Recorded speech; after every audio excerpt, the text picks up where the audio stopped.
How to pay for your home in 10 years or less. Getting a mortgage to buy a home is actually quite expensive, and it's one of the reasons why a lot of people, myself included, consider home ownership an average at best investment, if not a bad one. Yes, you can and probably will make money if you go the classic route and get a 30-year mortgage to purchase a home and make the payments month after month, year after year. And yes, you can move the needle by paying early and often. A little bit, but not much. And nevertheless, the needle can be moved. And yes, in the end, you might come out with an asset that is worth more than the money you paid for it, including homeowner fees, interest, property taxes, etc. But in reality, again, it's not going to be much. By comparison, spending the same money on an S&P 500 index fund or a bond-driven index or ETF, or heck, even putting your money into CDs might be competitive in terms of the amount of money you have to pay to service that investment. So what are you supposed to do? Homeownership is expensive.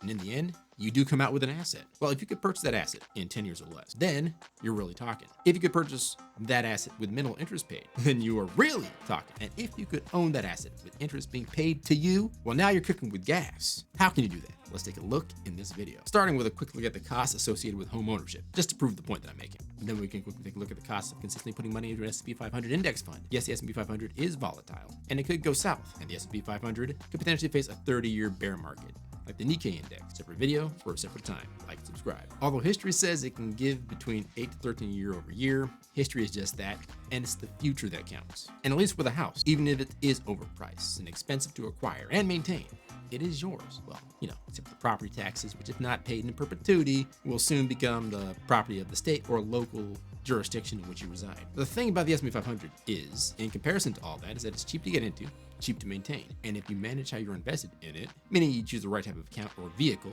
to hold it in, take a look at the video on the screen right now, you're setting yourself up for serious wealth accumulation. But yeah, it is volatile. Let's quickly take a look at other investment types that you could put your money into monthly. Dividend-specific ETFs, bond-driven ETFs, certificate of deposit ladders. So you can see, based off the graphs you see on the screen, there are much cheaper cost maintenance with those other options than with home ownership, particularly if we look at the Case-Shiller Home Price Index. You see, if you just think about things a little bit differently, you can own a home while minimizing all those costs and maybe even find a way to earn some interest yourself. What am I talking about? I'm not talking about house hacking, buying multifamily property and you live out of one side while you rent out the other units to other people. I'm a fan of that idea, actually. In reality, it's still sort of thinking inside of the box of home ownership and wealth creation by real estate development. And that's not what I'm talking about. I'm also not talking about flipping properties, buying the worst house in a good neighborhood or just buying a plain old busted house in a busted neighborhood, fixing it up while living in it, then flipping it and making a profit. Again, not a bad philosophy for home ownership in general, or wealth generation by property development. But again, you're keeping it square. I'm talking about thinking outside the box. I'm not talking about just buying a house and renting it out while you live in an apartment, having someone else pay for the equity while you hold the ownership. One more time with feeling, folks, not a bad idea.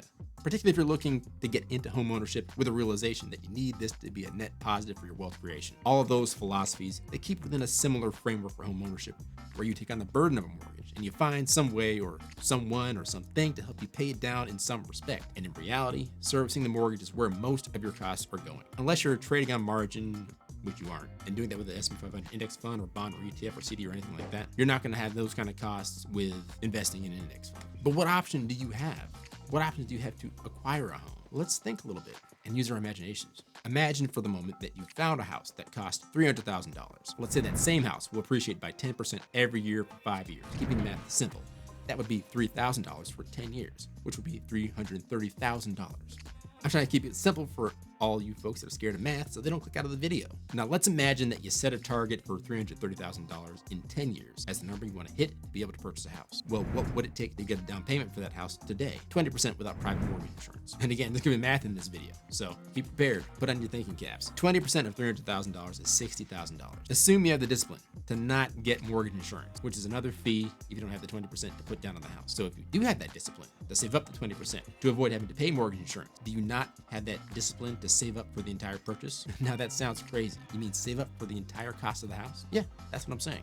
Let's dive back into the scenario. You saved up 20% for the down payment, which means you officially have 1/5 of what you need to buy the house at today's price. But Derek, inflation will drive the cost of the house higher. You idiot. Yeah, you're right. That's why I said set a target of 10% inflation every year for 10 years. Now it might be worse than that or it might be better. You'll just really have to live life and be dialed into real estate and the markets and finance in general just to know. But I hear your objections. I can never save up that kind of money. Well, I would tend to agree.